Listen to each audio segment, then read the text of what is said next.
From the Presidential Palace, Manila, Dateline Malacañang.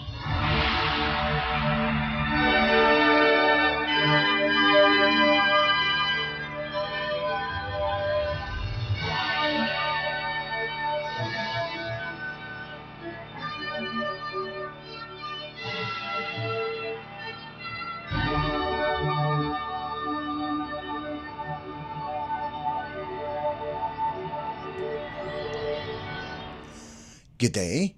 This is Dateline Malacañang. The Professional Regulation Commission, or PRC, and the Commission on Higher Education, or CHED, inked Thursday a joint memorandum circular, or JMC, aligning the Board Licensure Examination for Professional Teachers, or BLEP, with the Teacher Education Curriculum. The JMC was signed by PRC Chairperson Charito Zamora and CHED Chairperson J. Prospero de Vera III in a ceremony led by Philippine President Ferdinand R. Marcos Jr. at Malacañang Palace in Manila. The joint circular aims to align the BLEP with the Teacher Education Curriculum, ensuring that the examination reflects the competencies necessary for effective teaching as set by the policies, standards, and guidelines. In his keynote speech, the President said, the JMC signifies his administration's resolve to equip Filipino teachers with the skills and tools needed to teach with depth, with clarity, and with purpose. Under the JMC, the BLEP will now be conducted separately by program, aligned with the relevant programs, standards, and guidelines issued by CHED. This includes separate examinations for elementary education and secondary education. Examinations for elementary education will now focus on two vital specializations, particularly the early childhood education and special needs education. For secondary education, the specializations include English, Filipino, mathematics, science, social studies, values education, technology and livelihood education, technical vocational teacher education, physical education, and culture and arts education. The chief executive said the reforms address the long-standing gaps in the Philippine Teachers Professionalization Act of 1994. This, as he noted, that from 2014 to 2024, only an average of 36.33% of examinees passed the BLEP at the elementary level, while around 43.57% passed at the secondary level. Pending the full passage of the amendatory law, President Marcos said the government would continue strengthening the education system built by empowered and compassionate teachers. With the signing of this joint memorandum circular aligning the Board of Licensure Examination for Professional Teachers, or BLEP, with the Teacher Education Curriculum, we now put this principle into action. The landmark reform embodies our commitment to ensuring that every Filipino teacher is equipped with the skills and tools needed to teach with depth, with clarity, and with purpose. It is a vital step towards raising the quality of education for our present and, most importantly, our future generations. Through the close cooperation of the Professional Regulation Commission and the Commission on Higher Education, we are aligning our systems to ensure the licensure examination reflects the actual competencies needed in classrooms today, whether in early childhood education, special needs education, or the many subjects taught in high schools across the country. A key feature of this reform is differentiation. From now on, the licensure examinations for aspiring teachers will be conducted separately, depending upon the field that they are practicing. This means distinct examinations for those pursuing careers in elementary education and those in secondary education.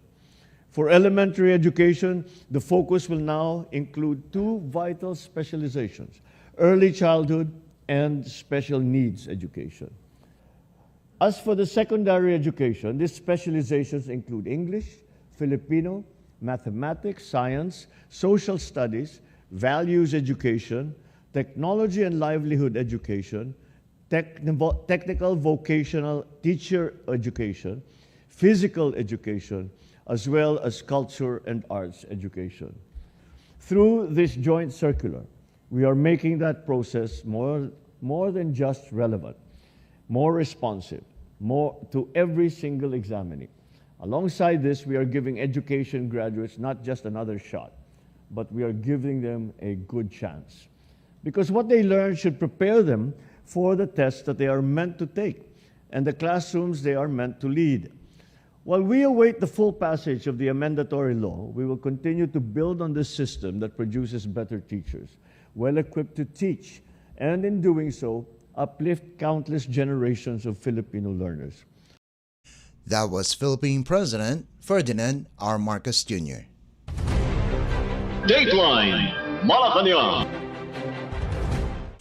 In other Malacañang news, Special Assistant to the President for Investment and Economic Affairs, or SPIEA, Frederick Go, on Thursday, stated that he will personally go to the United States to negotiate the 17% tariff imposed by U.S. President Donald Trump to Philippine exports. During a press briefing at Malacañang, Go shared that the U.S. Trade Representative, or USTR, had a positive response regarding the request for dialogue to discuss the new tariff. Go also stated that President Ferdinand R. Marcos Jr. had a meeting with the country's economic managers to discuss the U.S.'s reciprocal tariffs and its effect on the exports of countries, especially in Asia. According to the results of the meeting, one of the best ways in addressing this issue is by negotiating with the U.S., not appealing. The SPIEA also claimed that the 17% tariff is an advantage for the Philippines, as this will allow investors to look for more convenient resources, particularly locally. However, Go acknowledged that this might have a 0.1% effect on the country's gross domestic product, or GDP, based on the National Economic and Development Authority, or NEDA estimation. Go then reminded the public that although low, the government shall not be complacent. We have reached out to the United States Trade Representative, or ang USTR na tinatawag. Ang office po na ito yung responsible for all these trade tariffs, no? So we've reached out to the USTR and we have communicated with them our desire to engage in a meeting or dialogue with them, and they have positively responded. So I will be scheduling a trip to the United States to meet with the USTR soon.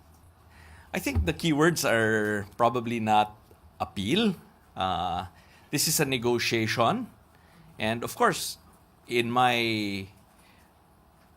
opinion, the best possible outcome is a free trade agreement. No? A free trade agreement means zero tariffs on their side, zero tariffs on our side. That's probably the best possible outcome of that meeting. But again, it's open communication, dialogue, cooperation. And let's see what we can negotiate.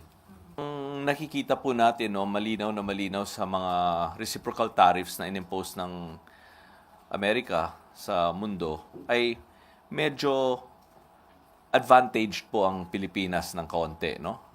Kapag linista niyo lahat ng Asian countries, no, makikita niyo po na ang pinakamataas na tariff ay nag-uumpisa sa mga 54%, pababa ng 40+%, 30+%, 20+%, at ang Pilipinas ay second to the lowest po at 17%.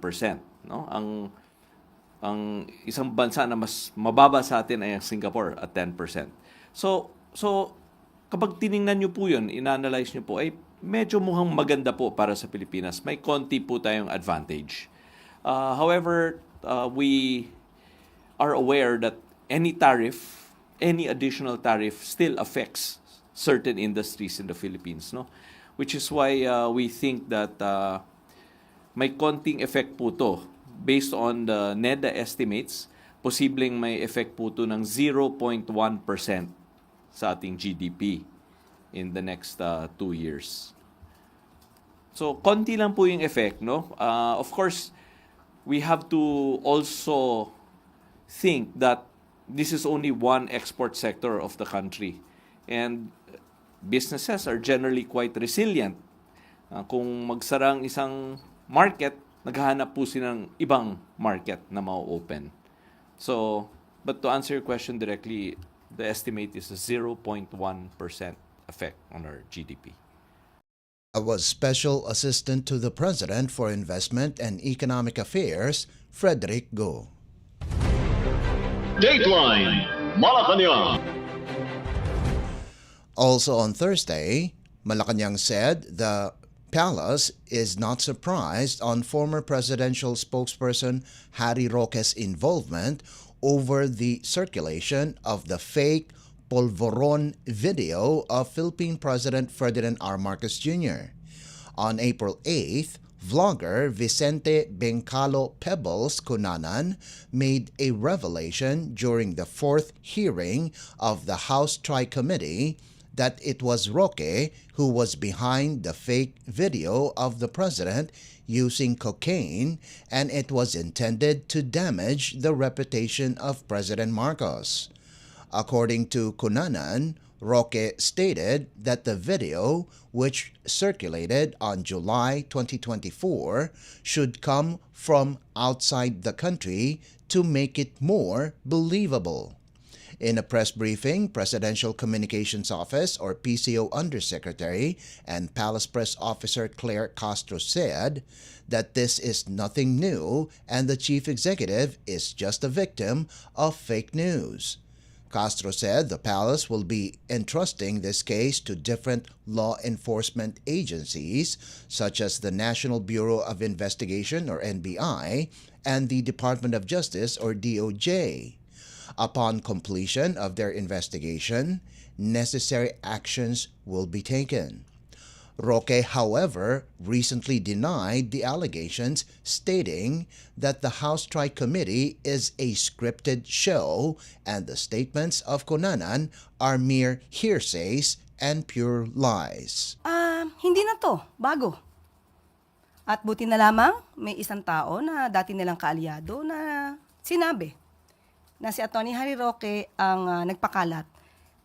Even before, nakita natin ito sa kanilang rally sa Vancouver, Canada. Siya mismo, si Atty. Harry Roque, ang nag-utos pa sa ibang mga kaalyado nila na ipakalat. At sinabi pa nga niya, sigurado siya na ang Pangulo daw ang nasa video. Kung inyo marirecall ang kanyang mga sinabi doon sa Vancouver, Canada o sa kanyang yung kanyang mga sinabi nung sila ay nasa panahon ng balak na ipakalat itong video na ito. At sa mga previous statements din niya, sa mga interview, sinabi niya nga na ang naging daan dito para sa video na ito ay ang kasamahan niyang si Maharlika. Pinasalamatan niya to na it was made possible by Maharlika, this video. So, hindi na po bago ito sa pananaw ng taong bayan kung sino ba talaga ang naging utak o ang nagpakalat ng fake pulveron video na ito. Dahil ito naman po ay inimbestigahan na rin po, natatandaan po natin na inimbestigahan po ito, in-evaluate din po ito ng PNP at ng NBI at nagkaroon na rin po ng fact check at nagsagawa po ng panibagong pag-iimbestiga kung ito ay tunay o hindi, pero napatunayang manipulated ang sinabing video at may face swap. Ito ay galing din sa evaluation ng Deep Fakes Analysis Unit na part of India-based Misinformation Combative Alliance or Combat Alliance.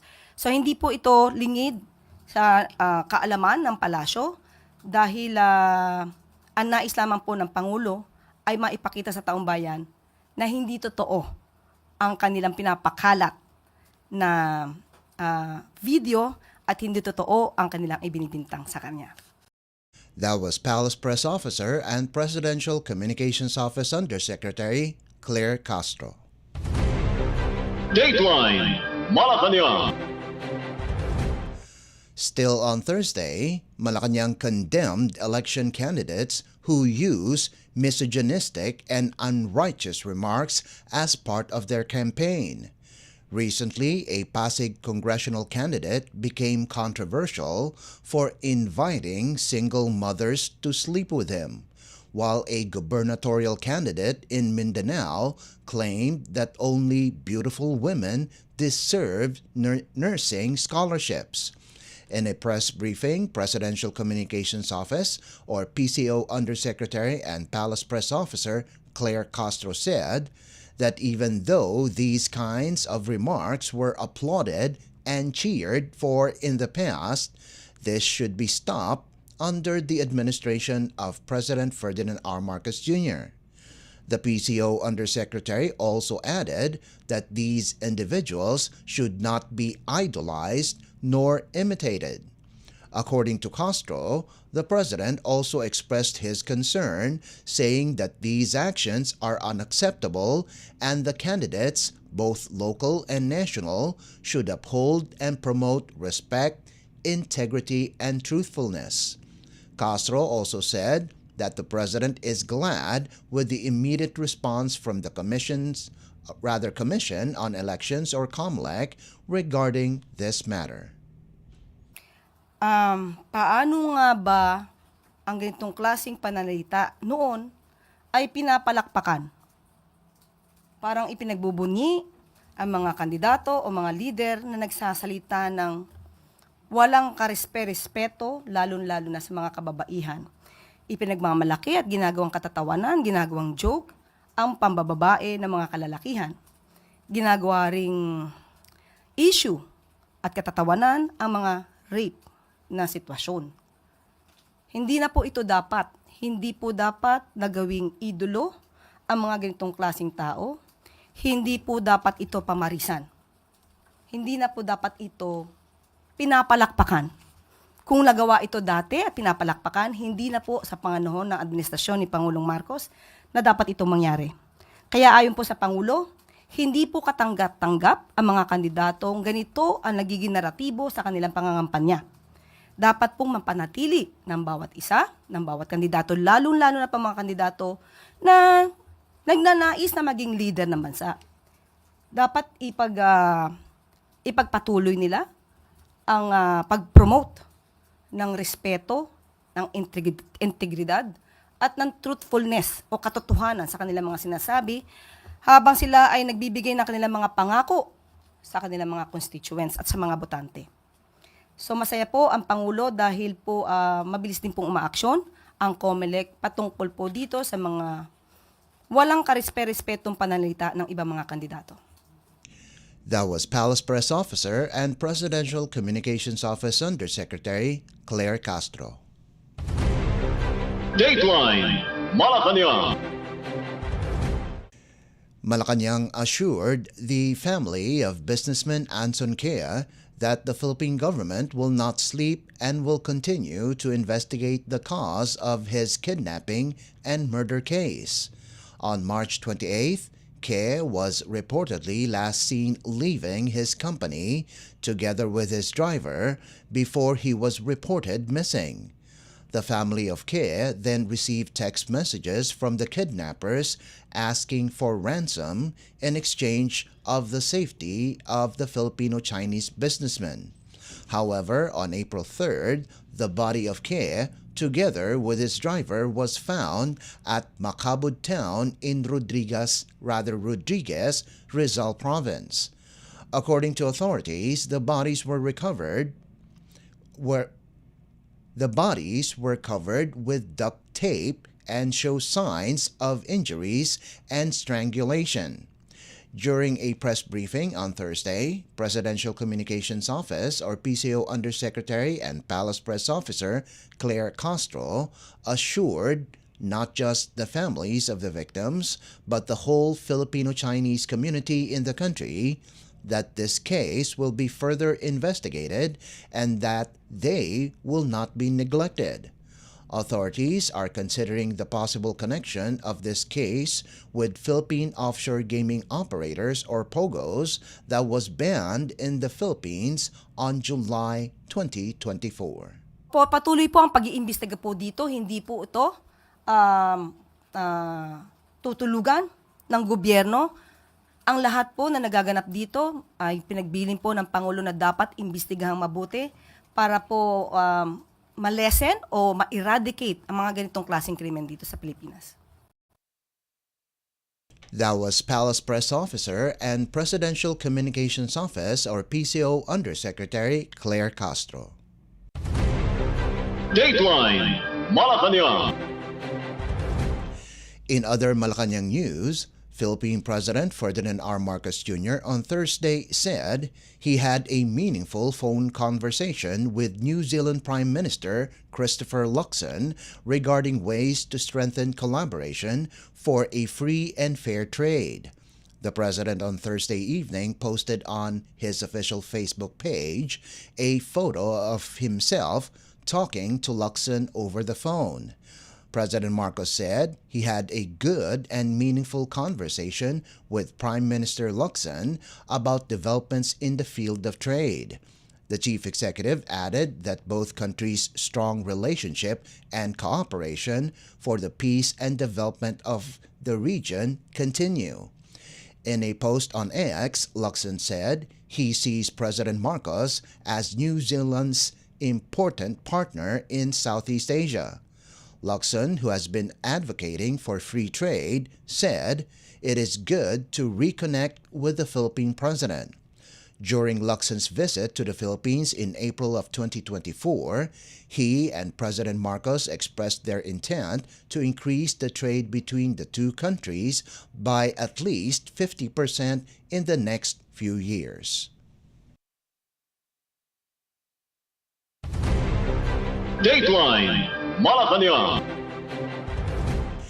And finally, Philippine President Ferdinand R. Marcos Jr. on Thursday lauded the deepening ties between the Philippines and France, anchored on the two nations' alignment on international law and democratic values.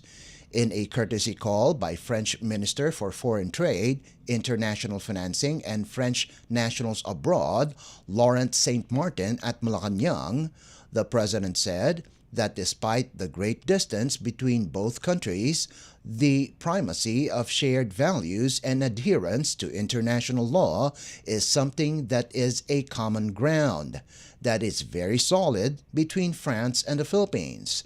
Saint-Martin conveyed the greetings of French President Emmanuel Macron and thanked President Marcos and Trade Secretary Cristina Roque for the warm welcome extended to his delegation. The visit is part of France's broader push to strengthen its trade and diplomatic footprint in Southeast Asia. The two countries are currently in negotiations to sign a Visiting Forces Agreement or VFA that will facilitate strengthened defense cooperation and allow their soldiers to train in each other's territories. The Philippines has an existing VFA with the United States, a status of VFA with Australia, and a reciprocal access agreement with Japan to enhance defensive partnerships and facilitate cooperative military activities. Dateline Malacañang. And that concludes today's edition of Dateline Malacañang. For Radyo Pilipinas World Service, this is Leo Magpayo. Good day and stay safe. Dateline Malacañang. From the Presidential Palace, Manila, Dateline Malacañang.